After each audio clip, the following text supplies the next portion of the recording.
ಆತ್ಮೀಯ ಬಂಧುಗಳೇ, ಶ್ರೀಮದ್ ಭಾಗವತಂ ಸ್ಕಂದ 3 ಅಧ್ಯಾಯ 4 ವಿದುರ ಮೈತ್ರೇಯರ ಸಮಾಗಮ. ಇದರಿಂದ ಇವತ್ತು 11ನೇ ಶ್ಲೋಕವನ್ನ ತಿಳ್ಕೊಳ್ಳೋಣ. ಶ್ಲೋಕ 11. ಶ್ರೀ ಭಗವಾನ್ ಉವಾಚ ವೇದಾಹಮಂತರ್ ಮನಸೀಪ್ಸಿತಂ ತೇ ದದಾಮಿ ಯತ್ತದ್ದುರವಾಪಮನ್ಯೈಃ ಸತ್ರೇ ಪುರಾ ವಿಶ್ವಸೃಜಾಂ ವಸೂನಾಂ ಮತ್ಸಿದ್ಧಿ ಕಾಮೇನ ವಸೋತ್ವಯೇಷ್ಟಃ. ಅನುವಾದ: ಓ ವಸುವೆ, ಬಹು ಹಿಂದಿನ ದಿನಗಳಲ್ಲಿದ್ದ ನಿನ್ನ ಮನೋಬಯಕೆಯನ್ನು ನಾನು ಗ್ರಹಿಸಿದ್ದೇನೆ. ಆಗ ವಸುಗಳೂ ಇತರ ದೇವತೆಗಳೂ ವಿಶ್ವ ವ್ಯಾಪಾರವನ್ನು ವಿಸ್ತರಿಸುವ ಹೊಣೆ ಮತ್ತು ಯಜ್ಞಗಳನ್ನು ಮಾಡಿದರು. ನೀನು ನಿರ್ದಿಷ್ಟವಾಗಿ ನನ್ನ ಸಹವಾಸವನ್ನು ಬಯಸಿದೆ. ಇತರರಿಗೆ ಇದು ದುರ್ಲಭ, ಆದರೆ ನಾನು ನಿನಗೆ ಅದನ್ನು ಕೊಡುತ್ತೇನೆ. ಇದು ಶ್ಲೋಕ ಮತ್ತೆ ಅದರ ಅನುವಾದ. ಈಗ ಭಾವಾರ್ಥದ ಮೂಲಕ ನಾವು ಇದರ ಅರ್ಥವನ್ನ ತಿಳ್ಕೊಳ್ಳೋದಕ್ಕೆ ಪ್ರಯತ್ನ ಮಾಡೋಣ. ಇಲ್ಲಿ ಮೈತ್ರೇಯರು ಮತ್ತೆ ಉದ್ಧವ ಇವರ ಡಿಫರೆನ್ಸ್ ಅನ್ನ ತಿಳ್ಕೊಂಡ್ವಿ. ಉದ್ಧವ ಪರಮ ಭಕ್ತನಾಗಿದ್ದ, ಆದ್ರೆ ಮೈತ್ರೇಯರು ಜ್ಞಾನ ಭಕ್ತರಾಗಿದ್ರು. ಅಂದ್ರೆ ಪೂರ್ಣ ಪ್ರಮಾಣದಲ್ಲಿ ಅವರು ಶುದ್ಧ ಭಕ್ತರಾಗಿರ್ಲಿಲ್ಲ, ಅವರ ಭಕ್ತಿ ಮಿಶ್ರಿತವಾಗಿತ್ತು. ಅದಕ್ಕೆ ಭಗವಂತ ಉದ್ಧವನತ್ರ ಅನ್ಯೋನ್ಯವಾಗಿದ್ರು ಇವನಿಗಿಂತ. ಮೈತ್ರೇಯ ಮುನಿಗಳು ಶ್ರೀಕೃಷ್ಣನಲ್ಲಿ ಅನುರಕ್ತರಾದ್ರು. ಆಮೇಲೆ ಅವ್ರು ಹೇಳ್ತಾ ಇದ್ದದ್ದನ್ನ ಸಂತೋಷದಿಂದ ಅವರು ಆಲಿಸ್ತಾ ಇದ್ರು. ಕೃಷ್ಣ ಈಗ ಮುಂದುವರೆದು ಹೇಳ್ತಾನೆ. ಏನ್ ಹೇಳ್ತಾನೆ ಅನ್ನೋದನ್ನ ಈಗ ತಿಳ್ಕೊಳ್ಳೋಣ ಈ ಶ್ಲೋಕದಲ್ಲಿ. ಭಗವಂತ ಹೇಳ್ತಾನೆ, ಓ ವಸುವೆ, ಬಹಳ ಹಿಂದಿನ ದಿನಗಳಲ್ಲಿ ನಿನ್ನ ಮನಸ್ಸಲ್ಲಿ ಒಂದು ಬಯಕೆ ಇತ್ತು, ಅದನ್ನ ನಾನು ಆಗ ಗ್ರಹಿಸಿದ್ದೆ. ನೋಡಿ, ಯಾವಾಗಲೋ ಯಾವುದೋ ಜನ್ಮದಲ್ಲಿ ಇಷ್ಟಪಟ್ಟಿದ್ದ ಒಂದು ಬಯಕೆಯನ್ನ ಭಗವಂತ ಈ ಜನ್ಮದಲ್ಲಿ ಈಡೇರಿಸ್ತಾ ಇದ್ದಾನೆ. ಇದರಿಂದ ನಾವೇನು ಅರ್ಥ ಮಾಡ್ಕೋಬಹುದು ಅಂತಂದ್ರೆ, ನಾವು ಭಗವಂತನ ಜೊತೆ ಇರಬೇಕು, ಭಗವಂತನ ಸೇವೆ ಮಾಡಬೇಕು ಅಂತ ನಾವು ಇಷ್ಟಪಟ್ಟರೂ ಕೂಡ ಅವನನ್ನ ನೋಡೋದಕ್ಕೆ ಅಥವಾ ಅವನ ಸೇವೆ ಮಾಡೋದಕ್ಕೆ ನಮಗೆ ಅರ್ಹತೆ ಅನ್ನೋದೊಂದು ಬರಬೇಕಲ್ವಾ. ಅಲ್ಲಿವರೆಗೂ ನಾವು ಕಾಯ್ಬೇಕಾಗತ್ತೆ. ಒಂದು ಜನ್ಮದಲ್ಲ, ಜನ್ಮಗಳೇ ಹಿಡಿಸ್ಬಿಡುತ್ತೆ. ಈಗ ನಾವು ಭಾಗವತವನ್ನ ಕೇಳ್ತಾ ಇದೀವಿ, ಅದು ಭಗವಂತನ ವಿಚಾರ ಅಂತಂದಾಗ ನಾವು ಎಷ್ಟೋ ಜನ್ಮಗಳ ಹಿಂದೆ ಮಾಡಿರುವಂತಹ ಒಂದು ಪುಣ್ಯದ ಫಲ ನಮಗೆ ಇವಾಗ ಸಿಕ್ಕಿದೆ. ನಾವು ಮನಸ್ಸಲ್ಲಿ ಯಾವಾಗಲೂ ಅನ್ಕೊಂಡಿರ್ತೀವಿ, ಅದಕ್ಕೆ ನಮಗೀಗ ಸಿಕ್ಕಿದೆ ಹೊರತು ತಂತನಾಗೆ ಹಾಗೆ ಸಿಕ್ಬಿಟ್ಟಿಲ್ಲ ಇದು. ಸೊ ಭಾಗವತವನ್ನ ಕೇಳೋದಕ್ಕೂ ನಾವು ಅರ್ಹತೆಯನ್ನ ಪಡೆದಿದ್ರೆ ಮಾತ್ರ ಸಿಗೋದು. ಅದಕ್ಕೆ ನಮಗೆ ಅರ್ಹತೆ ಇದೆ ಅಂತಂದ್ರೆ ನಾವು ಯಾವುದೋ ಜನ್ಮದಲ್ಲಿ ಒಂದು ಸುಕೃತವನ್ನ ಮಾಡಿರ್ತೀವಿ, ಅದಕ್ಕೆ ನಮಗೆ ಇಲ್ಲಿ ಸಿಕ್ಕಿದೆ. ಅದಕ್ಕೆ ಇಲ್ಲಿ ಹೇಳ್ತಾ ಇದ್ದಾನೆ, ನೀನು ಯಾವುದೋ ಒಂದು ಹಿಂದಿನ ಜನ್ಮದಲ್ಲಿ ನೀನು ಮನಸ್ಸಲ್ಲಿ ಅನ್ಕೊಂಡಿದ್ದೆ. ಯಾವಾಗ ಅಂತಂದ್ರೆ ವಸುಗಳು ಮತ್ತೆ ದೇವತೆಗಳು ವಿಶ್ವ ವ್ಯಾಪಾರವನ್ನ, ಅಂದ್ರೆ ಈ ವಿಶ್ವವನ್ನ ನಡೆಸೋದಕ್ಕೆ, ಇದನ್ನು ಇನ್ನೂ ಎಕ್ಸ್ಪ್ಯಾಂಡ್ ಮಾಡ್ಬೇಕು, ವಿಸ್ತರಣೆ ಮಾಡಬೇಕು ಅನ್ನುವಂಥ ಹೊಣೆಯನ್ನ ಹೊತ್ತು ಯಜ್ಞಗಳನ್ನ ಮಾಡ್ತಾರೆ. ಆಗ ನೀನು ನಿರ್ದಿಷ್ಟವಾಗಿ, ಅಂದ್ರೆ ನಿನ್ನ ಮನಸ್ಸಲ್ಲಿ ನಾನು ಭಗವಂತನ ಸಹವಾಸವನ್ನ ಮಾಡಬೇಕು, ನಾನು ಅವನ ಜೊತೆಲಿರಬೇಕು ಅಂತ ನೀನು ಇಷ್ಟಪಟ್ಟಿದ್ದೆ. ಆದ್ರೆ ಇದು ಬೇರೆ ಎಲ್ಲರಿಗೂ ಸಿಗುವಂಥದ್ದಲ್ಲ, ಇದು ದುರ್ಲಭವಾಗಿರುವಂಥದ್ದು. ಆದರೆ ಅದನ್ನ ನಾನು ನಿನಗೆ ಕೊಡ್ತಾ ಇದ್ದೀನಿ ಅಂತ ಅಂದ್ಬಿಟ್ಟು ಇಲ್ಲಿ ಭಗವಂತ ಹೇಳ್ತಾನೆ. ಅಂದ್ರೆ ನನ್ನ ಜೊತೆ ನೀನು ಇರುವಂತ ಒಂದು ಚಾನ್ಸ್ ನಿನಗೆ ಕೊಡ್ತೀನಿ ಅಂತ ಹೇಳ್ತಾನೆ. ಈಗ ಭಾವಾರ್ಥದಲ್ಲಿ ಗುರುಗಳೇನು ಹೇಳ್ತಾ ಇದ್ದಾರೆ ಅಂತ ತಿಳ್ಕೊಳ್ಳೋಣ. ಉದ್ಧವನು ಶ್ರೀಕೃಷ್ಣನ ನಿತ್ಯ ಸಂಗಾತಿಗಳಲ್ಲಿ ಒಬ್ಬನು. ಪ್ರಾಚೀನ ಕಾಲದ ಅಷ್ಟವಸುಗಳಲ್ಲಿ ಉದ್ಧವನ ಸ್ವಾಂಶವು ಒಂದಾಗಿತ್ತು. ಅಷ್ಟವಸುಗಳು ಮತ್ತು ದೇವತೆಗಳು ಊರ್ಧ್ವ ಗ್ರಹ ವ್ಯೂಹದವರು. ಅವರು ವಿಶ್ವ ವ್ಯವಸ್ಥೆಯ ಹೊಣೆ ಹೊತ್ತವರು. ಅವರು ಬಹು ಹಿಂದೆ ತಮ್ಮ ಬದುಕಿನ ಅಂತಿಮ ಗುರಿ ಸಾಧನೆಗಾಗಿ ಒಂದು ಯಜ್ಞವನ್ನು ಆಚರಿಸಿದರು. ಆ ಕಾಲದಲ್ಲಿ ವಸುಗಳಲ್ಲಿ ಒಬ್ಬನಾಗಿ ಕಾರ್ಯ ಮಾಡುತ್ತಿದ್ದ ಉದ್ಧವನ ವಿಸ್ತರಣೆಯು ಭಗವಂತನ ಸಂಗಾತಿಯಾಗಲು ಬಯಸಿತು. ಇದನ್ನು ಭಗವಂತನು ಅರಿತಿದ್ದನು, ಏಕೆಂದರೆ ಅವನು ಪರಮಾತ್ಮನಾಗಿ ಪರಮ ಪ್ರಜ್ಞೆಯಾಗಿ ಎಲ್ಲ ಜೀವಿಗಳ ಹೃದಯದಲ್ಲಿದ್ದಾನೆ. ಪ್ರತಿಯೊಬ್ಬರ ಹೃದಯದಲ್ಲೂ ಪರಮ ಪ್ರಜ್ಞೆಯ ಪ್ರಾತಿನಿಧ್ಯವಿರುತ್ತದೆ. ಅವನು ಪ್ರತಿ ಜೀವಿಯ ಪಾರ್ಶ್ವ ಪ್ರಜ್ಞೆಯ ನೆನಪನ್ನುಂಟು ಮಾಡುತ್ತಾನೆ. ಜೀವಿಯು ಆಂಶಿಕ ಪ್ರಜ್ಞೆ ಉಳ್ಳವನು ಆಗಿರುವುದರಿಂದ ತನ್ನ ಗತ ಬದುಕಿನ ಸಂಗತಿಯನ್ನು ಮರೆಯುತ್ತಾನೆ. ಆದರೆ ಪೂರ್ವ ಜ್ಞಾನ ಸಾಧನೆಗೆ ಅನುಸಾರವಾಗಿ ಹೇಗೆ ವರ್ತಿಸಬೇಕೆಂದು ಪರಮ ಪ್ರಜ್ಞೆಯು ಎಚ್ಚರಿಸುತ್ತದೆ. ನೋಡಿ, ಇದೆಲ್ಲ ಭಗವದ್ಗೀತೆಯ ವಿಷಯ. ಅಲ್ಲಿ ನಾವು ಚೆನ್ನಾಗಿ ಅರ್ಥ ಮಾಡ್ಕೊಂಡಿದ್ರೆ ನಮಗಿದು ಈಸಿಯಾಗಿ ಅರ್ಥ ಆಗುತ್ತೆ. ಸೊ ಭಗವದ್ಗೀತೆಯನ್ನು ಮೊದಲು ನಾವು ಚೆನ್ನಾಗಿ ಕೇಳಿ ಅರ್ಥ ಮಾಡ್ಕೊಳ್ಳೋದಕ್ಕೆ ಪ್ರಯತ್ನ ಮಾಡಬೇಕಾಗಲೇ ನಮಗಿದೆಲ್ಲ ಅರ್ಥ ಆಗೋದು. ಇಲ್ಲಿ ನಾನು ಸಿಂಪಲ್ ಆಗಿ ಸ್ವಲ್ಪ ಅದನ್ನು ಎಕ್ಸ್ಪ್ಲೈನ್ ಮಾಡ್ತೀನಿ, ಮರ್ತು ಹೋಗಿರ್ಬೋದು ಅಥವಾ ಅರ್ಥ ಗೊತ್ತಿಲ್ಲದೆ ಇರ್ಬೋದು ಅಂತಂದ್ಬಿಟ್ಟು. ಇಲ್ಲಿ ಗುರುಗಳೇನು ಹೇಳ್ತಾ ಇದ್ದಾರೆ, ಉದ್ಧವ ಶ್ರೀಕೃಷ್ಣನ ನಿತ್ಯ ಸಂಗಾತಿಗಳು, ಅಂದರೆ ಯಾವಾಗಲೂ ಭಗವಂತನ ಜೊತೆ ಇರ್ತಾರಲ್ಲ ಅಂಥವ್ರಲ್ಲಿ ಇವನು ಕೂಡ ಒಬ್ಬ. ಪ್ರಾಚೀನ ಕಾಲದ ಅಷ್ಟವಸುಗಳಲ್ಲಿ, ಅಂದರೆ ಅಷ್ಟವಸುಗಳು ಅಂತ ಮೊದಲು ಸೃಷ್ಟಿಯಾಗ್ತಾರಲ್ಲ ಅದರಲ್ಲಿ ಉದ್ಧವನ ಸ್ವಾಂಶ ಕೂಡ ಒಂದಾಗಿತ್ತು. ಅಂದರೆ ಆಗ ಅಷ್ಟವಸು ಆಗಿದ್ದವನು ಈಗ ಉದ್ಧವನಾಗಿ ಬಂದಿದ್ದಾನೆ ಅಂತ ಅರ್ಥ. ಆ ಅಷ್ಟವಸುಗಳು ದೇವತೆಗಳು ಈ ಒಂದು ಲೋಕದವರಲ್ಲ, ಅವರು ಊರ್ಧ್ವ ಲೋಕಕ್ಕೆ ಸೇರಿರುವಂಥವ್ರು. ಮತ್ತು ಈ ವಿಶ್ವವನ್ನು ನಡೆಸಬೇಕು ಅಂತ ಭಗವಂತ ಕೆಲಸವನ್ನ ಕೊಡ್ತಾನಲ್ಲ ಆ ಹೊಣೆಯನ್ನು ಹೊತ್ತಿರುವಂಥವ್ರು. ಅಂದರೆ ಇಡೀ ವಿಶ್ವ ವ್ಯವಸ್ಥೆ ಹೇಗೆ ನಡಿಬೇಕು, ಯಾರ್ಯಾರು ಏನೇನೆಲ್ಲ ಕೆಲಸ ಮಾಡಬೇಕು ಅನ್ನುವಂತಹ ಒಂದು ಜವಾಬ್ದಾರಿ, ಇದನ್ನು ಬೆಳೆಸಬೇಕು ಅಥವಾ ಇನ್ನೂ ಜಾಸ್ತಿ ಮಾಡಬೇಕು, ವಿಸ್ತರಣೆ ಮಾಡೋದು, ಅಥವಾ ಇಲ್ಲಿ ಮಳೆ ಆಗೋದು, ಬೆಳೆ ಆಗೋದು, ಮತ್ತು ನೀರು ಗಾಳಿ ಇದರದ್ದೆಲ್ಲ ಸಪ್ಲೈ ಆಗಬೇಕಲ್ವಾ. ಒಂದು ವಿಶ್ವ ಅಂತಂದರೆ ಏನೇನೋ ಎಲ್ಲ ಬೇಕಾದಷ್ಟು ಕೆಲಸಗಳಿರುತ್ತಲ್ಲ, ಆ ವಿಶ್ವ ವ್ಯವಸ್ಥೆಯ ಹೊಣೆ ಹೊತ್ತಿದ್ದಂಥವ್ರು ಅವರು. ಬಹಳ ಹಿಂದಿನ ತಮ್ಮ ಬದುಕಿನ ಅಂತಿಮ ಗುರಿ ಸಾಧನೆಗೆ ಒಂದು ಯಜ್ಞವನ್ನು ಆಚರಣೆ ಮಾಡ್ತಾರೆ. ಇದೆಲ್ಲ ನಡಿಬೇಕು ಅಂತಂದರೆ ಕೆಲಸಗಳು ಯಜ್ಞದ ಮೂಲಕನೇ ನಡೆಯೋದಕ್ಕೆ ಸಾಧ್ಯ ಅನ್ನೋದನ್ನ ಇಲ್ಲಿ ತೋರಿಸ್ಕೊಡ್ತಾ ಇದ್ದಾರೆ ನೋಡಿ. ಈಗ ನಾವು ಯಜ್ಞ ಮಾಡಬೇಕು ಅಂತಂದರೆ ಏನಕ್ಕೆ ಮಾಡಬೇಕು, ಅದು ಸುಮ್ಮನೆ ವೇಸ್ಟು ಅಂತ ಹೇಳ್ತೀವಿ. ಆ ಒಂದು ಮನಸ್ಥಿತಿಗೆ ನಾವು ಕಲಿಗಾಲದಲ್ಲಿ ಬಂದು ನಿಂತಿದ್ದೀವಿ. ಅದಕ್ಕೋಸ್ಕರನೇ ಶಾಸ್ತ್ರಗಳಲ್ಲಿ ಹೇಳ್ತಾರೆ, ಕಲಿಗಾಲದಲ್ಲಿ ಯಜ್ಞಾಚರಣೆಗಳನ್ನು ಜಪ ತಪ ಹೋಮ ಹವನ ಇದೆಲ್ಲ ಯಾರೂ ಮಾಡೋದಿಲ್ಲ. ಅದಕ್ಕೋಸ್ಕರನೇ ಮಂತ್ರ ಜಪವನ್ನು ಕೊಟ್ಟಿದ್ದಾರೆ, ಅದೇ ಒಂದು ಮಹಾಯಜ್ಞ ಅಂತ ಹೇಳಿದ್ದಾರೆ. ಸೊ ಅದಕ್ಕೆ ಭಗವಂತನ ನಾಮಸ್ಮರಣೆ ಮಾಡೋದು ಸಂಕೀರ್ತನೆ ಮಾಡೋದಿದೆಯಲ್ಲ ಅದೇ ಈ ಕಾಲಕ್ಕೆ ಇರುವಂಥದ್ದು ಅಂತಂದ್ಬಿಟ್ಟು, ಬರೀ ಹರಿನಾಮ ಸ್ಮರಣೆಯನ್ನು ಮಾಡಿದ್ರೆ ಸಾಕು ನಾವು, ಅದೇ ನಾವು ಮಾಡುವಂಥ ಯಜ್ಞ ಅಂತ ಹೇಳ್ತಾರೆ. ಆ ಒಂದು ಸಮಯದಲ್ಲಿ ಆ ಯಜ್ಞವನ್ನು ಆಚರಣೆ ಮಾಡ್ತಾರಲ್ಲ ಆ ವಸುಗಳಲ್ಲಿ ಉದ್ಧವನ ವಿಸ್ತರಣೆ ಕೂಡ ಒಬ್ಬನಾಗಿ ಅಲ್ಲಿ ಕೆಲಸ ಮಾಡ್ತಾ ಇದ್ದ. ಅವನು ಆ ಸಮಯದಲ್ಲಿ ನಾನು ಭಗವಂತನ ಸಂಗಾತಿ ಆಗಬೇಕು ಅಂತ ಇಷ್ಟಪಟ್ಟಿರ್ತಾನೆ. ಅದನ್ನ ಭಗವಂತ ಕೂಡ ತಿಳ್ಕೊಂಡಿರ್ತಾನೆ. ಹೇಗೆ ಗೊತ್ತಾಯ್ತು ಭಗವಂತನಿಗೆ?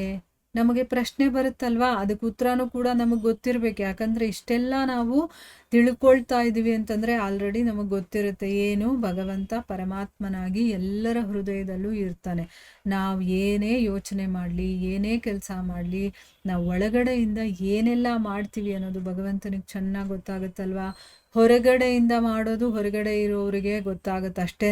ನಮ್ಮ ಮನಸ್ಸಲ್ಲಿ ಏನೆಲ್ಲ ನಡೀತಾ ಇದೆ, ಒಳ್ಳೆಯದೇ ನಾವು ಯೋಚನೆ ಮಾಡ್ತಾ ಇದ್ದೀವ, ಕೆಟ್ಟದ್ದು ಯೋಚನೆ ಮಾಡ್ತಾ ಇದ್ದೀವ, ಎಲ್ಲದರ ಅರಿವು ಭಗವಂತನಿಗಿರುತ್ತೆ. ಯಾಕಂದರೆ ಅವನು ಪರಮಾತ್ಮನಾಗಿ ಪರಮ ಪ್ರಜ್ಞೆಯಾಗಿ, ಅಂದ್ರೇನು, ಎಲ್ಲರ ಹೃದಯದಲ್ಲಿ ಏನೇನು ನಡೀತಾ ಇದೆಯೋ ಅದು ಅವನಿಗೆ ಗೊತ್ತಾಗುತ್ತೆ. ಇದನ್ನು ಕೇಳಿದಾಗ ನಮಗೆ ಒಪ್ಕೊಳ್ಳೋದಕ್ಕೆ ಆಗೋದಿಲ್ಲ ಅಲ್ವಾ. ಒಬ್ಬರು ಮನಸ್ಸಲ್ಲಿರೋದನ್ನೇನೋ ತಿಳ್ಕೊಬೋದು, ಎಲ್ಲರ ಮನಸ್ಸಲ್ಲಿ ಅಂದರೆ ಎಷ್ಟು ಜೀವರಾಶಿಗಳಿದೆಯೋ ಅಷ್ಟು ಜೀವರಾಶಿಗಳ ಮನಸ್ಸಲ್ಲಿ ಏನೆಲ್ಲ ಕ್ಯಾಲ್ಕುಲೇಷನ್ ನಡೀತಾ ಇದೆಯೋ ಎಲ್ಲ ಗೊತ್ತಿರುತ್ತೆ. ಮತ್ತು ಅವನಿಗಿರುವಂಥ ಎಲ್ಲ ಜನ್ಮಗಳ ಪ್ರಜ್ಞೆ ಕೂಡ ಭಗವಂತನಿಗಿರುತ್ತೆ. ಅದಕ್ಕೆ ಪರಮ ಪ್ರಜ್ಞೆ ಅಂತ ಹೇಳೋದು. ಅವನು ಪ್ರತಿ ಜೀವಿಯ ಪಾರ್ಶ್ವ ಪ್ರಜ್ಞೆ ಅಂದ್ರೇನು, ಈಗ ನನ್ನ ಜೀವನದಲ್ಲಿ ಎಷ್ಟು ಜನ್ಮಗಳನ್ನು ಕಳೆದಿದ್ದೀನೋ, ಪಾರ್ಶ್ವ ಅಂತಂದ್ರೇನು, ಒಬ್ಬೊಬ್ಬರ ಪ್ರಜ್ಞೆ ಕೂಡ ಅವನಿಗೆ ನೆನಪಿರುತ್ತೆ. ಅದನ್ನು ನಮಗೆ ನೆನಪು ಮಾಡಿಕೊಡ್ತಾನೆ ಅವನು, ಆಯಿತಾ. ಈಗ ನಾವು ಆಂಶಿಕ ಪ್ರಜ್ಞೆ ಇರೋರು ಅಂದರೆ ಏನು, ಒಂದು ಅಂಶ ಅಂದರೆ ಏನು, ನಾವು ಈ ಜನ್ಮದಲ್ಲಿ ಏನು ಮಾಡ್ತಾ ಇದ್ದೀವೋ ಅದು ಮಾತ್ರ ನಮಗೆ ನೆನಪಿರುತ್ತೆ. ಅದರಲ್ಲೂ ಎಲ್ಲನೂ ನೆನಪಿರೋದಿಲ್ಲ, ಕೆಲವೊಂದು ಮಟ್ಟಿಗೆ ಮಾತ್ರ ನಮಗೆ ನೆನಪಿರುತ್ತಲ್ವ. ಈಗ ನಾನು ಚಿಕ್ಕ ಮಗುವಾಗಿದ್ದಾಗ, 1 ವರ್ಷ ಅಥವಾ 2 ವರ್ಷ ಮಗುವಾಗಿದ್ದಾಗ ನಾನು ಒಂದೊಂದು ದಿವಸನೂ ಏನೆಲ್ಲ ಮಾಡ್ತಾ ಇದ್ದೆ ಹೇಳು ಅಂತಂದರೆ ನಮಗೆ ಎಲ್ಲಿದೆ ನೆನಪು? ಇಲ್ಲ. ಯಾವುದೋ ಒಂದೊಂದು ಘಟನೆಗಳು ಮಾತ್ರ ನೆನಪಿರುತ್ತೆ ನಮಗೆ. ಅದನ್ನು ಆಂಶಿಕ ಪ್ರಜ್ಞೆ ಅಂತ ಹೇಳೋದು. ಅಂಥದ್ದು ಮಾತ್ರ ಅಂದರೆ ಆಂಶಿಕ ಪ್ರಜ್ಞೆ ಮಾತ್ರ ಇರುವಂಥವನು. ಸೊ ಗತ ಬದುಕು ಅಂದರೆ ಕಳೆದು ಹೋಗಿರುವಂಥ ಬದುಕಿನ ಬಗ್ಗೆ ನಮಗೆ ಮರುವು ಅನ್ನೋದಿರುತ್ತೆ, ನಮಗೆ ನೆನಪಿರೋದಿಲ್ಲ ಅಂತ ಹೇಳ್ತಾ ಇದ್ದಾರೆ. ಆದರೆ ನಾವು ಹಿಂದಿನ ಜನ್ಮದಲ್ಲಿ ಏನು ಕೆಲಸ ಮಾಡಿರ್ತೀವೋ ಆ ಪೂರ್ವ ಜ್ಞಾನ ಸಾಧನೆಗೆ ಅನುಸಾರವಾಗಿ, ನೋಡಿ ಜ್ಞಾನ ಸಾಧನೆ ಅನ್ನೋದು ತುಂಬ ಇಂಪಾರ್ಟೆಂಟ್. ಏನು ಅಂದರೆ ಆ ಭಗವಂತನ ವಿಚಾರದಲ್ಲಿ ನಾವೆಲ್ಲ ಏನು ಯೋಚನೆ ಮಾಡ್ತೀವಿ, ಏನು ಕೇಳಿರ್ತೀವಿ, ಯಾವ ರೀತಿ ನಡ್ಕೊಂಡಿರ್ತೀವಿ, ಅದು ನಮ್ಮ ಸಾಧನೆ ಅನಿಸ್ಕೊಳ್ಳುತ್ತೆ. ಅದನ್ನು ಬಿಟ್ಟು ಆಗಿದ್ದಾಗ ಏನೆಲ್ಲ ಐಶ್ವರ್ಯವನ್ನು ಸಂಪಾದನೆ ಮಾಡಿದೆ, ಎಷ್ಟು ಬ್ಯಾಂಕ್ ಬ್ಯಾಲೆನ್ಸ್ ಇಟ್ಕೊಂಡಿದೆ, ಎಷ್ಟು ಕಾರ್ ಇತ್ತು, ಎಷ್ಟು ಬಂಗ್ಲೆ ಇತ್ತು, ಇದು ಯಾವುದೂ ಮ್ಯಾಟ್ರೇ ಆಗೋದಿಲ್ಲ ಆಯಿತಾ. ಇದು ದೇಹಕ್ಕೆ ಸಂಬಂಧಪಟ್ಟಿದ್ದನ್ನು ಅಲ್ಲೇ ಬಿಟ್ಟು ಬಂದ್ಬಿಟ್ಟಿರ್ತೀವಿ. ಈಗ ಆತ್ಮಕ್ಕೆ ಸಂಬಂಧಪಟ್ಟಂಥ ವಿಚಾರ ಮಾತ್ರ ನಮ್ಮ ಜೊತೆಗೆ ಬರುವಂಥದ್ದು. ಸೊ ಆ ಹಿಂದಿನ ಜ್ಞಾನ ಸಾಧನೆಗೆ ಅನುಸಾರವಾಗಿ ನಾನು ಈ ಜನ್ಮದಲ್ಲಿ ಹೇಗೆ ನಡ್ಕೊಳ್ಬೇಕು ಅನ್ನುವಂಥದ್ದನ್ನು ಆ ಪರಮ ಪ್ರಜ್ಞೆ ನಮಗೆ ಎಚ್ಚರಿಕೆಯನ್ನು ಕೊಡ್ತಾನೆ. ಭಗವಂತ ನಮ್ಮ ಒಳಗಡೆ ಇದ್ಕೊಂಡು ನೀನೀಗ ಇದನ್ನು ಮಾಡು ಅಂತ ಹೇಳ್ಕೊಡ್ತಾನೆ. ಅಂದರೆ ನಾವು ಹಿಂದೆ ಏನು ಮಾಡಿಬಿಟ್ಟಿರ್ತೀವೋ ಅದಕ್ಕೆ ಸಹಾಯಕವಾಗಿ ಭಗವಂತ ನಮಗೆ ಅದನ್ನು ನೆನಪಿಸಿ ನಾವು ಮಾಡೋ ರೀತಿ ಮಾಡ್ತಾನೆ. ಭಗವದ್ಗೀತೆಯು ಅನೇಕ ರೀತಿಗಳಲ್ಲಿ ಈ ಸಂಗತಿಯನ್ನು ದೃಢಪಡಿಸುತ್ತದೆ. ನೋಡಿ, ಭಗವದ್ಗೀತೆಯಲ್ಲಿ ಭಗವಂತ ಸ್ವಯಂ ಈ ವಿಷಯವನ್ನು ತುಂಬ ಡೀಟೇಲ್ ಆಗಿ ಬೇರೆ ಬೇರೆ ಕಡೆಗಳಲ್ಲಿ ಬೇರೆ ಬೇರೆ ರೀತಿಯಲ್ಲಿ ಅದನ್ನು ಹೇಳಿದ್ದಾನೆ. 4ನೇ ಅಧ್ಯಾಯ 11ನೇ ಶ್ಲೋಕದಲ್ಲಿ ಏನು ಹೇಳಿದ್ದಾನೆ, ಯೇ ಯಥಾ ಮಾಂ ಪ್ರಪದ್ಯಂತೆ ತಾಂ ತಥೈವ ಭಜಾಮ್ಯಹಂ. ಆಮೇಲೆ 15ನೇ ಅಧ್ಯಾಯ 15ನೇ ಶ್ಲೋಕದಲ್ಲಿ ಏನು ಹೇಳಿದ್ದಾನೆ, ಸರ್ವಸ್ಯ ಚಾಹಂ ಹೃದಯ ಸನ್ನಿವಿಷ್ಟೋ ಮತ್ತ ಸ್ಮೃತಿರ್ಜ್ಞಾನ ಅಪೋಹನಂಚ. ಅಂದರೆ ಅರ್ಥ ಏನು, ಈ 2 ಶ್ಲೋಕಗಳಿಗೆ ಅರ್ಥ ಏನು ಅಂತಂದರೆ, ಪ್ರತಿಯೊಬ್ಬ ಮನುಷ್ಯ ಕೂಡ ಅವನಿಗೆ ಇಷ್ಟ ಬಂದಂಗೆ ಇಷ್ಟಪಡೋದು. ನಾವು ಏನಾದರೂ ಬಯಸ್ತೀವಲ್ವಾ, ಅದಕ್ಕೆ ಅವನಿಗೆ ಸ್ವಾತಂತ್ರ್ಯ ಇದೆ. ಆದರೆ ಆ ಬಯಕೆಗಳನ್ನು ಪೂರ್ತಿ ಮಾಡುವಂಥವ್ನು ಯಾರು? ಭಗವಂತ. ಅದನ್ನು ಪೂರ್ತಿ ಮಾಡುವಂಥ ಒಂದು ಶಕ್ತಿ ಸಾಮರ್ಥ್ಯ ನಮಗಿಲ್ಲ.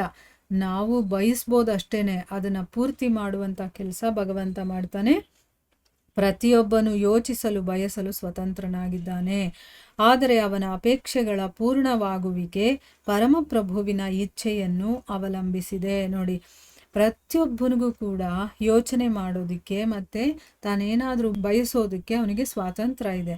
ಆದರೆ ಅದು ಪೂರ್ತಿ ಆಗಬೇಕು ಅಂತಂದರೆ ಅದು ಭಗವಂತನ ಇಚ್ಛೆಯನ್ನು ಅವಲಂಬಿಸಿದೆ. ಇದು ಒಂದು ಲೈನು ನಮಗೆ ಸರಿಯಾಗಿ ಅರ್ಥ ಆಗ್ಬಿಡ್ತು ಅಂತಂದರೆ ನಾವು ಏನೇನು ತಲೆ ಕೆಡಿಸ್ಕೊಳ್ತೀವಿ ನೋಡಿ, ಈ ಕೆಲಸ ಆಗಿಲ್ಲ, ಆ ಕೆಲಸ ಆಗಿಲ್ಲ, ಇದು ಮಾಡಿಲ್ಲ, ಅದು ಮಾಡಿಲ್ಲ ಅಂತಂದ್ಬಿಟ್ಟು, ಅದು ಯಾವುದೂ ನಮ್ಮ ತಲೆಗೆ ಬರಲ್ಲ. ಯಾಕೆ ಅಂತಂದರೆ ಅಲ್ಲಿ ಭಗವಂತನ ಇಚ್ಛೆ ಇಲ್ಲ ಅಂತಂದರೆ ಆ ಕೆಲಸ ನಡೆಯೋದೇ ಇಲ್ಲ. ಸೊ ಅದಕ್ಕೆ ಬಯಕೆ ಬೇಕಾದರೆ ನಾವು ಬಯಸ್ಬೋದು, ಆದರೆ ಅದು ಆಗೋದು ಬಿಡೋದು ಭಗವಂತನ ಕೈಯಲ್ಲಿದೆ. ಅದಕ್ಕೋಸ್ಕರನೇ ಅದು ರಿಸಲ್ಟ್ ಏನಾದರೂ ಆಗಿರಲಿ ಭಗವಂತನ ಇಚ್ಛೆಯಿಂದ ಆಗಿದೆ ಅಂತಂದ್ಬಿಟ್ಟು ನಾವು ಅರ್ಥ ಮಾಡ್ಕೋಬೇಕೇ ಹೊರತು ಬೇರೆಯವರನ್ನು ನಾವು ಅದಕ್ಕೆ ಬ್ಲೇಮ್ ಮಾಡಬಾರ್ದು, ಅವ್ರ ಮೇಲೆ ಹಾಕಬಾರ್ದು ಅಥವಾ ಅವ್ರನ್ನ ಬೈಕೋಬಾರ್ದು.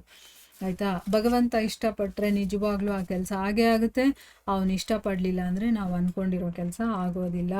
ಆ ನಿಯಮವನ್ನು ಆಡುವುದು ಮಾಡುವುದು ನಮ್ಮ ಇಚ್ಛೆ, ಆಗುವುದು ಹೋಗುವುದು ದೈವೇಚ್ಛೆ ಎಂದು ವ್ಯಕ್ತಪಡಿಸಿದೆ. ನೋಡಿ, ಅದಕ್ಕೊಂದು ನಿಯಮನೇ ಇದೆ. ಏನು?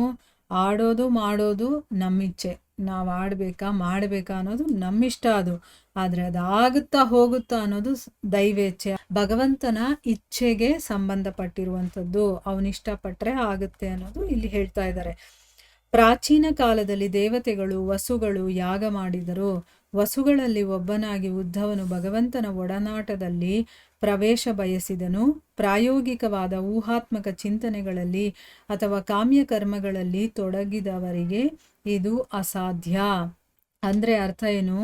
ಉದ್ಧವ ಹಿಂದಿನ ಕಾಲದಲ್ಲಿ ವಸುಗಳಲ್ಲಿ ಒಬ್ಬನಾಗಿದ್ದಲ್ಲ, ಆಗ ಭಗವಂತನ ಒಡನಾಟದಲ್ಲಿ ನಾನು ಭಾಗಿಯಾಗಬೇಕು ಅಂತ ಅವನು ಇಷ್ಟಪಡ್ತಾನೆ.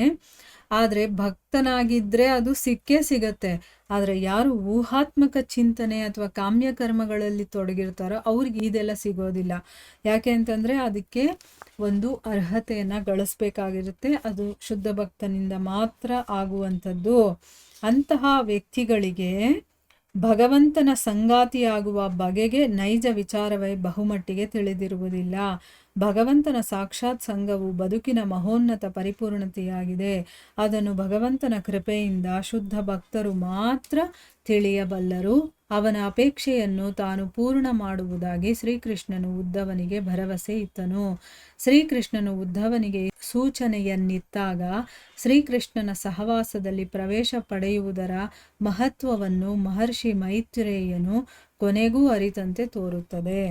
ಅಂದರೆ ಅರ್ಥ ಇಲ್ಲಿ, ಯಾರು ಕಾಮ್ಯಕರ್ಮ, ಊಹಾತ್ಮಕ ಚಿಂತನೆ ಇದರಲ್ಲಿ ಮುಳುಗಿರ್ತಾರೋ ಅವರಿಗೆ ಭಗವಂತನ ಸಂಗಾತಿ ಆಗಬಹುದು ಅನ್ನುವಂತಹ ಒಂದು ವಿಷಯನೇ ಗೊತ್ತಿರೋದಿಲ್ಲ. ಆದರೆ ನಿಜವಾಗ್ಲೂ ತಿಳ್ಕೊಬೇಕಾಗಿರುವಂಥ ವಿಷಯ ಏನಪ್ಪ ಅಂತಂದರೆ, ಭಗವಂತನ ಸಾಕ್ಷಾತ್ ಸಂಘ ಇದೆಯಲ್ಲ, ಇದು ನಿಜವಾಗ್ಲೂ ನಮ್ಮ ಬದುಕಿನ ಗುರಿ ಅಥವಾ ನಮ್ಮ ಬದುಕಿನ ಪರಿಪೂರ್ಣತೆ ಅಂತ ಹೇಳ್ಬೋದು. ಈಗ ನಾವು ಎಷ್ಟೇ ಸಾಧನೆ ಮಾಡಿ ಏನೇ ಮಾಡ್ತಾ ಇದ್ರೂ ಕೂಡ ನಮ್ಮಲ್ಲಿ ಅಪರಿಪೂರ್ಣತೆ ಅನ್ನೋದಿರುತ್ತೆ. ಯಾವಾಗ ಭಗವಂತನನ್ನು ಪಡಿತೀವೋ, ಅವನ ಧಾಮಕ್ಕೆ ಹೊರಟೋಗ್ತೀವೋ, ಅವನ ಜೊತೆ ಇರ್ತೀವೋ ನಾವು ಸಂಗಾತಿಗಳಾಗಿ, ಆಗ ನಮ್ಮ ಬದುಕಿನ ಪರಿಪೂರ್ಣತೆ ಅಂತ ಅನಿಸ್ಕೊಳ್ಳುತ್ತೆ. ಅದನ್ನು ಯಾರು ಪಡ್ಕೊಳ್ತಾರೆ? ಬರೀ ಶುದ್ಧ ಭಕ್ತರು ಮಾತ್ರ. ಅದು ಏನು ಭಗವಂತನ ಕೃಪೆಯಿಂದ ಅವರಿಗೆ ಸಿಗುತ್ತೆ. ಬರೀ ಶುದ್ಧ ಭಕ್ತನಾಗಿದ್ದ ತಕ್ಷಣ ಸಿಕ್ಬಿಡೋದಿಲ್ಲ, ಅಲ್ಲಿ ಭಗವಂತನ ಕೃಪೆ ಕೂಡ ಆಗಬೇಕು. ಅವನ ಕೃಪೆ ಯಾವಾಗ ಆಗುತ್ತೆ? ಯಾವಾಗ ನಾವು ಅವನ ಭಕ್ತರು, ಶುದ್ಧ ಭಕ್ತರಾಗ್ತೀವೋ ಆಗ ಮಾತ್ರ. ಅವ್ರಿಗೆ ಮಾತ್ರ ಈ ವಿಷಯ ಎಲ್ಲ ಗೊತ್ತಿರುತ್ತೆ. ಇಲ್ಲಿ ಉದ್ಧವನ ಅಪೇಕ್ಷೆ ಏನಾಗಿತ್ತೋ ಅದನ್ನು ನಾನೀಗ ಪೂರ್ತಿ ಮಾಡ್ತೀನಿ ಅಂತಂದ್ಬಿಟ್ಟು ಭರವಸೆಯನ್ನು ಕೊಡ್ತಾನೆ ಕೃಷ್ಣ. ಈ ರೀತಿ ಉದ್ಧವನಿಗೆ ಸೂಚನೆಯನ್ನು ಕೊಡ್ತಾ ಇರಬೇಕಾದ್ರೆ ಕೃಷ್ಣನ ಜೊತೆಯಲ್ಲಿ ಅಲ್ಲೇ ಇದ್ದ ಅಲ್ವಾ ಮಹರ್ಷಿ ಮೈತ್ರೇಯರು, ಅವ್ರಿಗೂ ಕೂಡ ಕೃಷ್ಣನ ಸಹವಾಸದಲ್ಲಿ ಪ್ರವೇಶ ಪಡೆಯೋದರ ಮಹತ್ವ ಏನು ಅನ್ನೋದು ಕೊನೆಗೂ ಮೈತ್ರೇಯರಿಗೆ ಅರ್ಥ ಆಗಿದೆ ಅಂತ ಇಲ್ಲಿ ಹೇಳ್ತಾ ಇದ್ದಾರೆ. ಅಂದರೆ ಅವರು ಇಷ್ಟು ದಿವಸ ಜ್ಞಾನಭಕ್ತರಾಗಿದ್ರು. ಹೌದು, ಭಗವಂತನ ಸಹವಾಸ ಬೇಕು ಅಂತಂದರೆ ಏನು ಮಾಡಬೇಕು, ಅದರಿಂದ ಏನೆಲ್ಲ ಆಗುತ್ತೆ, ಆ ವಿಷಯದ ಬಗ್ಗೆ ಅವ್ರಿಗೂ ಕೂಡ ತಿಳುವಳಿಕೆ ಬರುತ್ತೆ ಅಂತಂದ್ಬಿಟ್ಟು ಇಲ್ಲಿ ಹೇಳ್ತಾ ಇದ್ದಾರೆ. ನಮಗೂ ಕೂಡ ಈಗ ತಿಳುವಳಿಕೆ ಬಂದಿದೆ ಅಲ್ವಾ. ಮುಂದೆ ನಾವು ಅದನ್ನು ಮುಂದುವರಿಸ್ಕೊಂಡು ಹೋಗ್ತೀವೋ, ಮಾಡ್ಕೊಂಡು ಹೋಗ್ತೀವೋ ಇಲ್ವೋ, ಅದು ನಮಗೆ ಬಿಟ್ಟಿರೋವಂಥದ್ದು. ಇಲ್ಲಿಗೆ ನಾವು ನಿಲ್ಲಿಸೋಣ. ಹರೇ ಕೃಷ್ಣ.